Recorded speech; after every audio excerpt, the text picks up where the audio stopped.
Sa Lakapi ba? Kulit Trail. Sabi niya sa Lakapi. Ha? Marami po kayong makikita na natitinda ng mga products. Pang grilled food or pang-grilled sa ano. Meron din pala din. Hindi po tayo mag-coffee doon. Ayun, may coffee lang. Coffee lang, masaya na ako. Magkape na lang tayo. Bawal ka. Nagtsuka-tsuka ka na nga eh. Gatas ng kalabaw sa'yo. Gatas ni Butchay. And next, blood flow between station 1 and 2. Halos 100 years na buhay. Malalaking ano? Puno.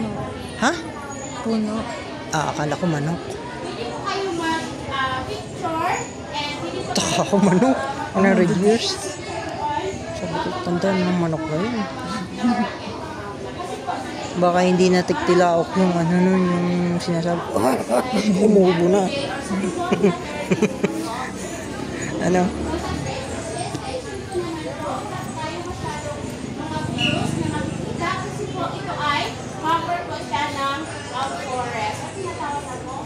Wow, love, ang ganda. Na-excite ako. Ang station 3, Ba yung trail natin? Sa Lakapi yan. Sa Lakapian. Kulay tayo. Ano na po, yung makikita na po natin doon yung malaking bato na ang taas po nito is Ayan, mga bata. Picture yung mga ibang bata. hindi po tayo mapapicture so Ang cute. wala po kasunatan ang bato. And may kasabihan po tayo, kapag wala po tayong forever, pwede po tayo take note, Forever, hinihingi dun sa bato. please come close to it. Eh, magaling na siya magsalita. Madali po ha, kapag start Siguro tourism ay naral niya. breaking po ninyo kasi minsan napupunta mo tayo sa mga tao. Ayan, kasi lang nag-aaral talaga na nag-aaral. Ha? Kayo rin po Na-adapt lang. na basic ninyo. Yung ano niya, yung intonation, mas Tagalog pa kaysa sa akin. Oo. Oo. Gusto mo Walang kasi yun. subukan. Tuloy lang ang buhay. Bicolano pa rin ako. Mas magaling siya Tagalog sa ilan. Kaya nga. Kaya nga tayo magpapapokus sa alam natin yan. And next, between station 3 and 4, sino po yung mga first timer dito? Yay! First timer. So between station 3 and 4, na makikita po ninyo ang view ng Lake Color. Wow! Sa Salapia and Butte.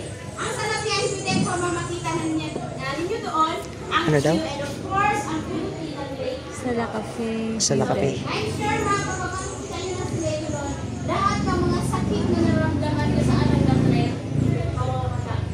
Wow! And of course, makikita din po natin na mas malapit si Mount Melapingoy. Ano? Milabingoy. Ang tawag po namin sa kanya is Mount Volcano. Ano? And then, sa Salapia and Butte, marami din po kayong makita ng mga orchids or yung mga picture plant. Picturean lang po sila at kulaan lang po sila. Kasi ko nun po, ma'am, meron po siyang 15 guardian. Kaya po, 15 guardian.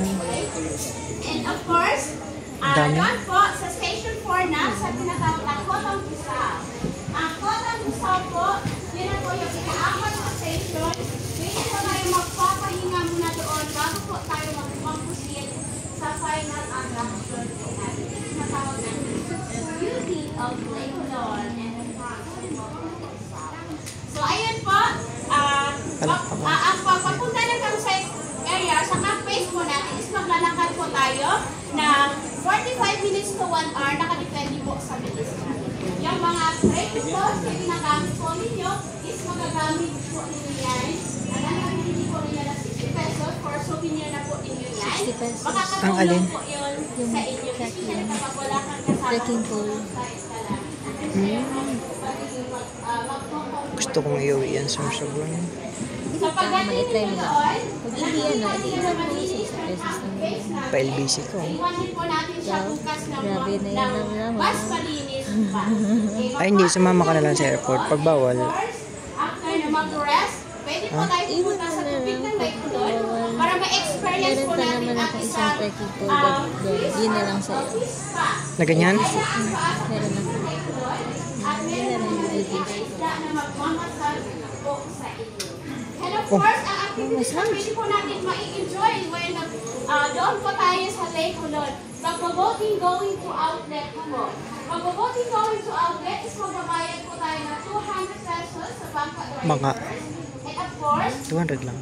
make sure lang po kapag magpo-voting kayo, magsuot po tayo ng life Life vest. vest. Required talaga ang life vest sa mga organizer, sa mga local tour operator. Kailangan po nasabihan yung mga guests ninyo na magsuot talaga ng life vest. Kasi si Lake Hulon po, ma'am, kaya ang Hulon na name ng Lake Hulon, ang ibig sabihin po yun, monster, is deep water.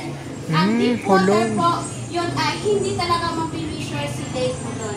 May sumubok pero hindi po sila nagtagumpay, kaya required talaga na magsuot ng life. Ang malalim pala Sa sila. gusto magligo sa tubig ng Lake Hulon, bawal po mag-shampoo at magsabon. Ready po sa outlet na po tayo magligo na nakasabon at nakashampoo kasi po ang agasan ng tubig ng tubig ng Lake Hulon. Baka magtanong kayo, bakit bawal magligo sa tubig ng Lake Hulon na nakashampoo, nakasabon?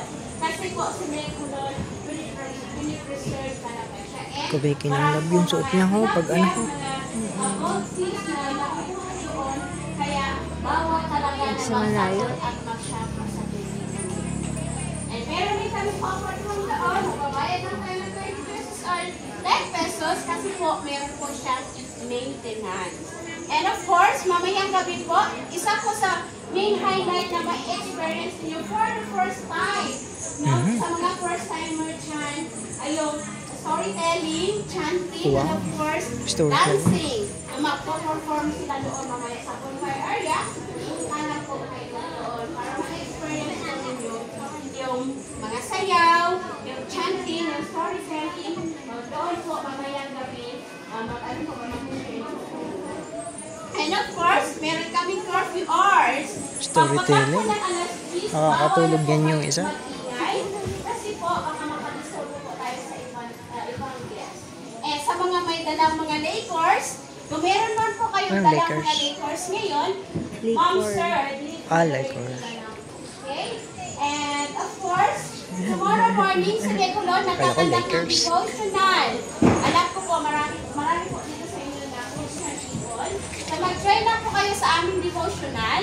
May mga pastors, sa mga leaders na aakyat para magkandak ng worship. Dami nilang bumili ng tungkol. 4:30 in the morning, mag-join lang po kayo. Sa mga magpo-birthday, sa mga first-timer, mag-join lang po kayo doon para i-welcome po kayo doon sa bonfire area or sa Lecolon at saka para magharana po yung mga leaders natin at bibigyan po kayo ng regalo sa mga magse-celebrate ng kanilang birthday. Okay? So, ma'am, sir, yung trail ninyo magsisimula mamaya. Meron po tayong mga options sa mga mag-horseback. Sabihin ko na po, kung gusto niyo mag-horseback, 400 pesos po yung babayaran ninyo hanggang station 4 lang po tayo. And ang 400 pesos po is one way lang po yun siya. Sa mga bagay sa i-afford ninyo, make sure po Magkano yung mga bagay kabayo? sa i-afford ninyo, pakikuha po yung mga mahalagang bagay na sa bagay niyo. Mga pera, or cellphone, basta lahat po ng mga importanteng bagay, pakikuha na po. In case na bumili kayo sa along sa station 1, of course, sa food hub, sa mga wala po mga ready to eat na mga food, pwede po tayo bumili sa food hub po natin sa halagang 20 pesos. And makabili na po tayo ng And of course, marami pa po iba. Kapag start na po kayo, dala po kayo ng tubig. Kasi po, section 2 and 4, 3, 4, wala na po tayong mabibilhan. Of course, sa campsite po, meron po ang mga vendors doon. May tanong po ba kayo? Or clarification kasi po sa complete po. Any clarification?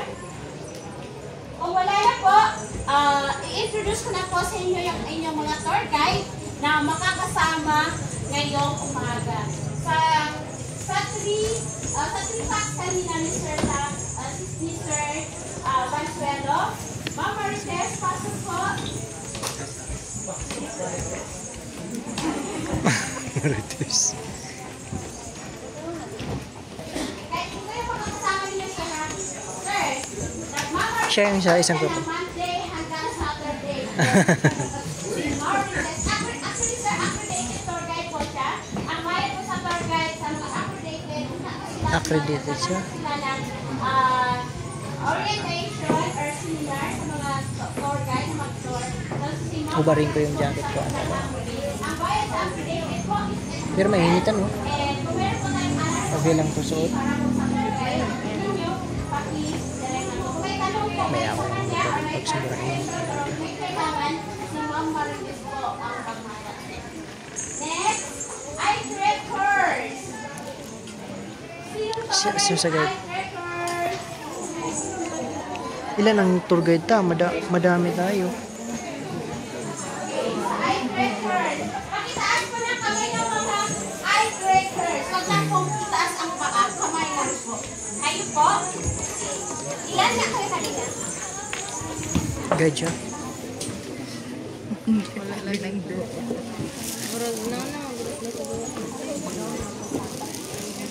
Eye trackers. Pasok ang mga tour guide. Sila na. Iba pa yung tour guide. Eye trackers, si M, ang inyong tour guide. So, mamaya, pagbaba po ninyo, hanapin nyo na po si Miss Divine Grace or M po sa eye trackers. Another one? Okay lang po kayo.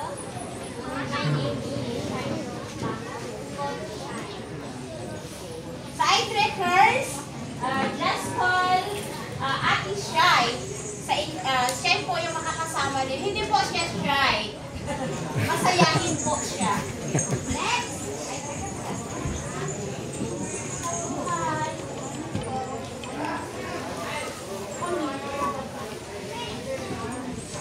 Next. Eye trackers. Ang dami pala tayong guide. Ha? Mabuhay. My name is Mary Ansaka. Ang inyong tour guide ngayong araw. Ay, si Mary Ann Sakay, isang tour guide, isa ding tour guide sa eye trackers. Ay, siya yung po yung makakasama niyo. 20 bucks yung sa eye trackers. Bali, apat po yung tour guide. Next. sa Lima, Lakbay isang tour guide. PA. Sanong broccoli sir, Lakbay PA. Kayo ma'am? Okay, dito kami. Ano? Makilala ka. Mabuhay. Ahos. My name is Nag-stretching lang ako. I'm your tour guide. Thank you. Si Ate New Joy, ang inyong makakasama sa Lakbay PA. Next. Ang dami ngayon ano? Isang araw din to.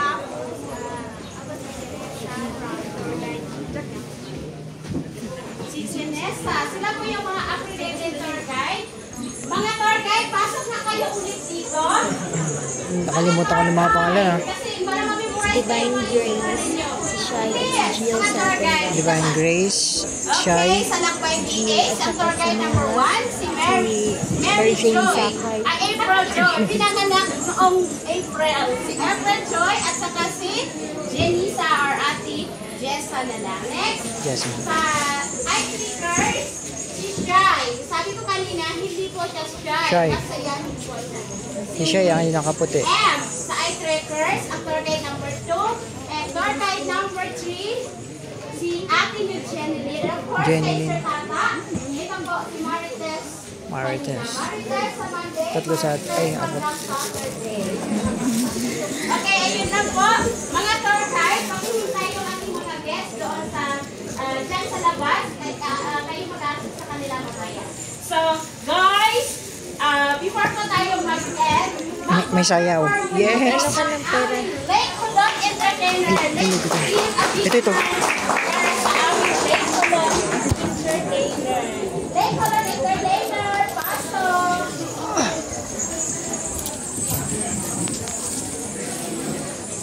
Bibigyan ng tira sa sabuyan. Bibigyan mo. Ano ka ba?